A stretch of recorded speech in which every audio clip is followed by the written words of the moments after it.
Welcome back, beauties, to part 2 of our season premiere of Beauty and Me with Tina. Today, we are talking about the roles we play as women. We play so many roles in life: mom, wife, caregiver, business owner, employee, cook, nurse, therapist. The list goes on and on. We make sure to love and take care of our loved ones, all while forgetting ourselves. We are very important in all the amazing roles we play. We take on as women. We must remember to take care of ourselves so we can continue to be amazing. It's hard sometimes because it feels like there's never enough time in the day for everything that needs to get done. You have so much on your plate, and it's hard not to feel like you're falling behind or missing something. But no matter what role you're playing or how many different hats you wear at once, you have value. Your life has meaning. And no matter how busy things get, your well-being should always come first. If you don't take care of yourself, then who will? My guest today wears so many hats. She is a co-founder and all the way from India, Swapnicah Jain. I will chat with her after these messages.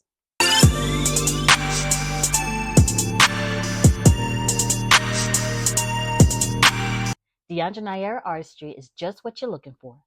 From everyday glam to a gorgeous bridal look and everything in between. Deandra Nair artistry is here to give you the edge you need to stand out from the crowd. Deandra Nair has been crafting looks for a long time. She loves helping people feel confident in their skin and showing them how amazing they really are.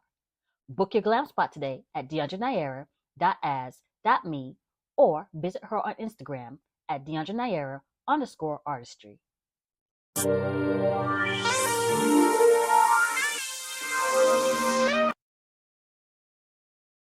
Hi, Bellas. Welcome back to Beauty and Me with Tina.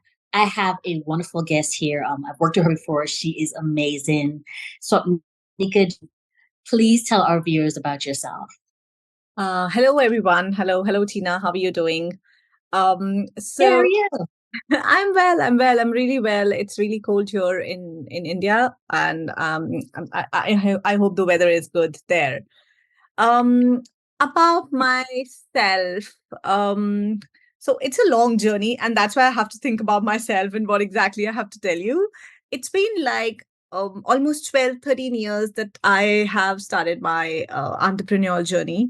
I was 21 when I started. Right now, I am running a digital marketing agency. I am a speaker. I'm a coach. I coach people for digital marketing. I coach people for entrepreneurship.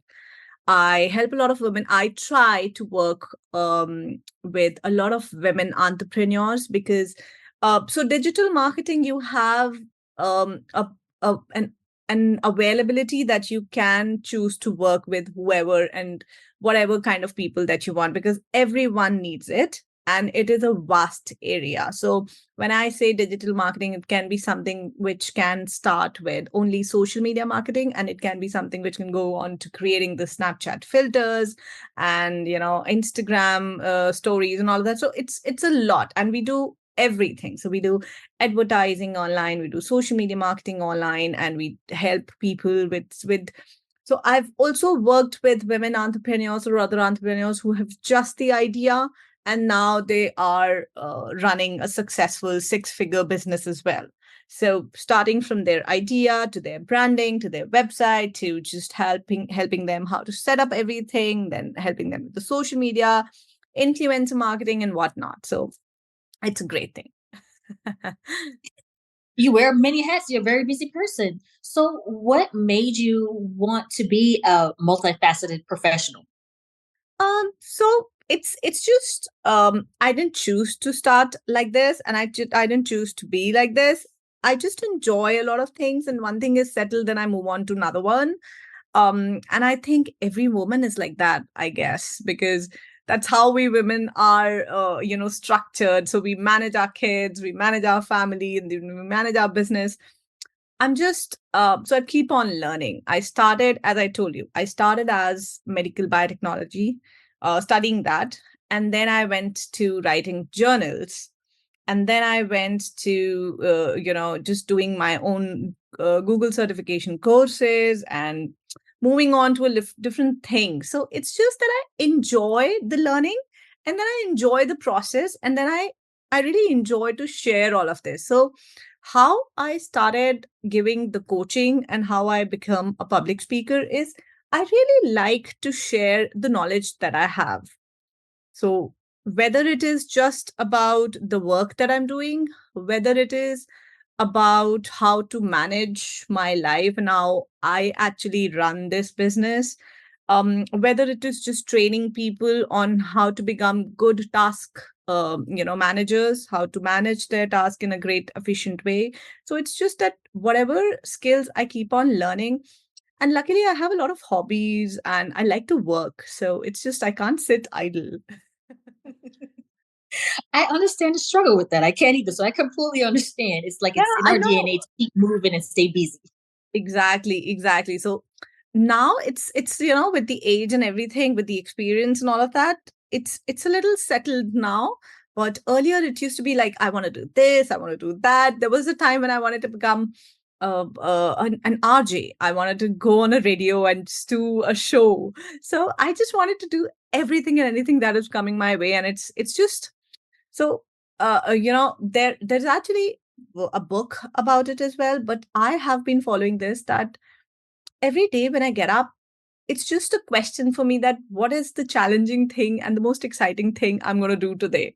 So I just go with that, and it keeps on the everything just keeps on coming my way, and I just keeps on doing it. So that's how we're doing this interview. Okay. So you did say you were in the medical biotechnology field. Why did you leave that field? So I particularly didn't leave it. Okay, so it's actually you have to go a little more behind it. So I wanted to become a doctor, and then Ah, yeah, that and explains a lot. exactly. So I wanted to become a doctor. Then when I was studying for it and when I was giving the exams and all of that, then I realized, okay, this needs a lot of studying. And I was like, oh my god, I cannot really spend my 7 years in of life in just studying and getting to that post and all that. Then I realized, let's just be in this post and do something which is related to medical. So I just went ahead and I just made sure that this is something. So that's how I went into medical biotechnology. Now, by the time I finished the course, by the time I finished my graduation, I realized that okay, there are limited opportunities that you can go ahead with this, because I wanted to become a scientist by the end of the course. And then life happened. I got married, and because of the marriage, I cannot really go into the job that I wanted to. So I just took the first job that came to me, and it was really interesting. I was an assistant medical journal writer. So I used Huh. to, yes. So I used to write the US journals, the medical journals in the US, and actually not just write them, but also, so it was the final draft that used to come to me. And within that job, I realized that, okay, I like writing. And it's not just medical writing. Why should I just concise myself to medical writing? I started my blog, and then I started writing anything and everything. So I started writing blogs, I started writing websites, and then somehow it moved on. So my partner just said that you're doing a lot of writing. Why don't we start a writing business? And that's how this business started. Okay. All righty. So you actually beat me to one of my questions because I wanted to know how Yeah. it got started. Yeah. So your entrepreneurial journey started almost 21 years ago. What was the first thing um that you did as an entrepreneur? First thing that I did as an entrepreneur would just be sure that this is right, and I just went ahead. Yeah, so it was a tough decision. So we were just sitting together, me and my partner, and we decided that we'll start with this because I was doing a lot of writing and I had writer friends. So we just said that let's begin and start with a writing agency and let's see how it goes. So and then I had, at that time, I had no idea about how a brand is established. So I just went ahead first. Okay, so the first thing that I did, I just went ahead and researched of how to start a brand. And that's where I realized that for starting a brand, I have a team, I have the skill. Now I need a website. So people need to know what I'm doing, right? Mhm. So in the physical world, you need your visiting card, but in the virtual world, everyone wants to see you.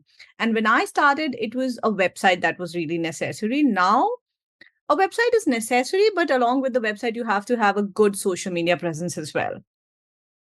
True.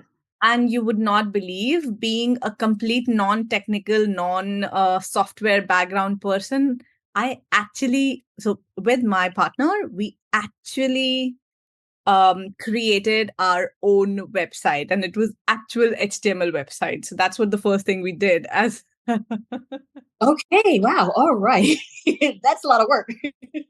yeah, and we were enjoying it, that's the beauty of starting something, and that I tell to a lot of people who start their entrepreneurship journey, and then a small stepping stone come in and they just think that this is not working and all of that. The kind of joy you feel when you first thought that you this is going to be your next step and this is going to be your next life, next 5 years. So within the journey, most of the business people and most of the entrepreneurs actually forget about the joy, and they just feel so stressed in the journey that they're like, okay, this is not happening, that is not happening. That's all of it is part and parcel of life. Nothing can go exactly how you want it to be, So right? true. So true. If it went perfectly, everything would be perfect. Everything would be simple and easygoing. Yeah, and everything would be boring. True. We get bored after a while. That's very true. So Exactly. with everything in life not being perfect, as mentioned, with all your success, has there been any failures that made you want to stop what you're doing Oh, or made you learn a lesson to push forward? yes, a lot of failures. So I don't think you can talk to anyone running a business or even in the job. I feel there's Mhm. no one in life who's not faced any failures. They, as I said, it's part and parcel of the job, it's part and parcel of your life. There are failures personally, there are failures professionally, and some failures can actually hit you really bad. um I have been working only with the brands which are international brands, okay? And most of them are from the US and from the UK. It's very difficult to be sitting outside of the country and actually working with people who are from a different country at all. So that's something which is itself very challenging. Um, and then there are different failures, so for some people, the definition of failures and the kind of failures are different. So there are failures where you fail to give time to your family.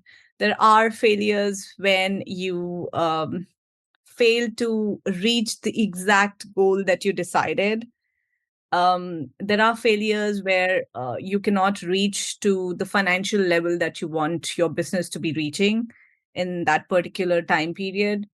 There are failure, and most of it, when you run a business, there are failures when you have resources and the resources are not working. So you have people working for you, and the next day there are no people working for you. They just quit. That's true. Exactly. So all of this happened, everything of it happened, but it's just, as I said, you can't really stop. If I would have stopped, I would not be sitting here. So there's one saying which I actually read. Everyone is actually living the dream that they were dreaming some years back or some time back. but they don't just realize it right now. So you're already in a dream that you're already living a life that was once your dream. Interesting. I've never heard of that, but I think if we all sit and think about it, it's Yeah, probably true. that We is. sit back So and think about it. there are small achievements that every one of us just don't notice. That there are small achievements that every one of us keep getting. So that's the difference when you get older, and that's the difference in a kid. So if a kid wants to get a pen, he's so happy to get a pen, or he's so happy to get Yeah. a toy. But when you get it, it's just a toy, Yeah. What's my next thing? So yeah, so that really hit me hard, because when I read that, I actually looked at everything I have right now in my life, and it was actually what I was craving for 5 years back. Yeah, so I was saying that you should actually practice this if possible. Try to write. So generally, everyone, and whenever you meet a coach, whenever you whenever you read a self-care book as well, you will always read that we should be creating a bucket list, and it is general also that we create a bucket list, right? Try to create a Right. reverse bucket list. Sit with A yourself. reverse?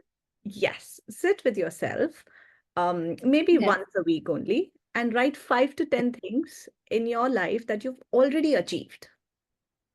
Okay. Can be things, it can be relationship, it can be how you have overgrown as a person, how you have overgrown a situation or overcome from a situation.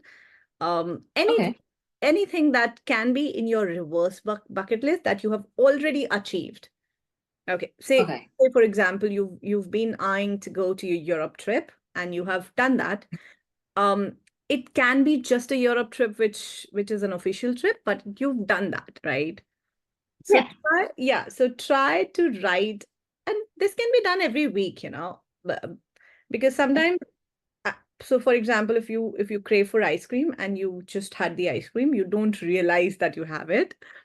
But then when It's you true. write it, you're like, okay, I had an ice cream 5 times this week. So that's so it is actually, so when people tell you to be grateful and gratitude and all of that, it becomes boring. But when you just go ahead and create your reverse bucket list, I cannot tell you how interesting it is, how much interesting, because you can go crazy. Oh my God, I've got this, and this is exactly how I got what I was dreaming about. So so it's very That interesting. makes a big difference. That it shows gratitude, but it puts a little spin on it. I Exactly. really like that. I'm actually gonna have to try that. I really like that. That's a different way of showing Exactly. gratitude for what you have and realizing, Exactly. even though you may not be where you want to be at that point, Exactly. you're actually where you want to be 5 years ago. So that's a really good way to look at that. You should So always have a bucket list, but you should not forget where your roots are. So that's what I said.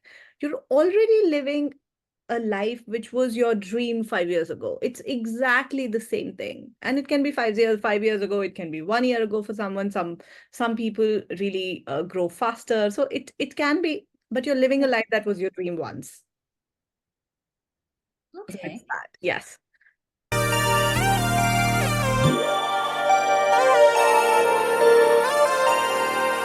Hi, beauties. It's yours truly, Tina F. Foy.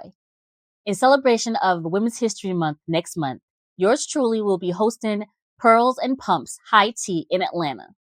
Please visit eventbrite.com for more details. See you soon. The serum you've always wanted to try. The cleanser you've been dreaming of. The primer everyone's talking about are finally available. Get your glow on with Bella by Tina Foy. Skincare you love with values you believe in. Visit us at bellabytinafoy.com.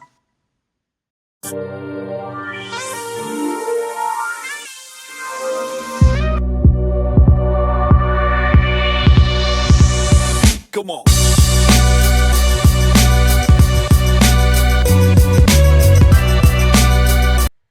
so here we are back.